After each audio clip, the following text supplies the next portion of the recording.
Selamat pagi, salam sejahtera dalam kasih Tuhan. Kiranya pertolongan dan anugerah Tuhan selalu dilimpahkan bagi kita. Mari kita berdoa. Kami bersyukur karena penyertaan dan pembelaan Tuhan. Di hari yang kedua pada tahun yang baru ini kami ada. Sungguh semua karena campur tangan dan pertolongan Tuhan. Kembali kami akan mendengar dan merenungkan firman-Mu. Berkatilah kami ya Tuhan, dalam nama Tuhan Yesus. Amin.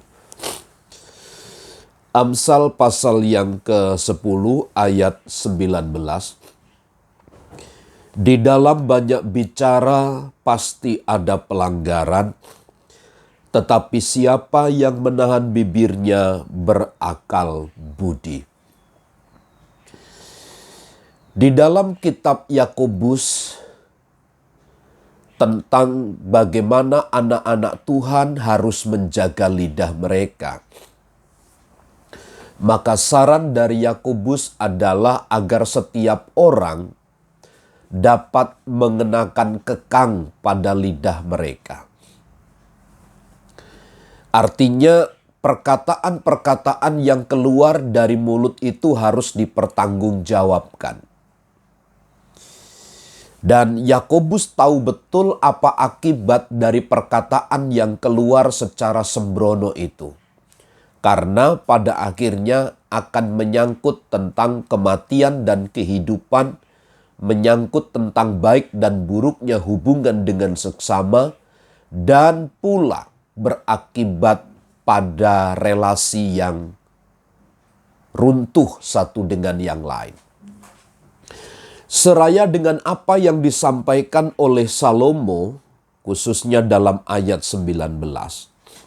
Dalam banyak bicara pasti ada pelanggaran.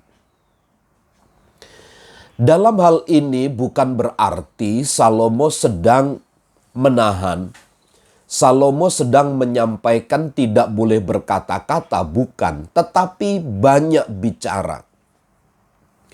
Sebab apa? Biasanya di dalam banyak bicara itu ada kata-kata yang lantur. Ada banyak kata-kata yang keluar dari rel. Orang yang banyak bicara itu biasanya tidak terkendali.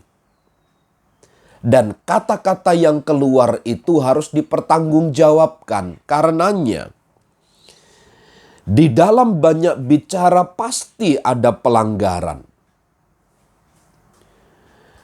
Ada satu kesalahan yang tersimpan. Ada satu akibat yang ditimbulkan dari banyak bicara. Banyak bicara ini terkait sebenarnya dengan kata-kata yang keluar tanpa sebuah hikmat. Kata-kata yang menyakitkan, kata-kata yang tidak berfaedah, perkataan-perkataan yang tidak bermanfaat, perkataan-perkataan yang menjatuhkan pihak-pihak yang lain. Dalam hal inilah Salomo katakan, dalam banyak bicara pasti ada pelanggaran. Berapa banyak orang mempergunakan mulutnya mengeluarkan kata-kata, mereka harus berakhir di dalam penjara. Semua karena perkataan. Dan Salomo membandingkan satu pernyataan, tetapi siapa yang menahan bibirnya berakal budi. Inilah yang dipakai oleh Yakobus sebagai kekang. Setiap anak Tuhan harus mampu mengendalikan mulutnya, perkataannya. Setiap orang yang berhikmat mengeluarkan kata-kata itu penuh dengan pertimbangan. Apakah menyakitkan orang?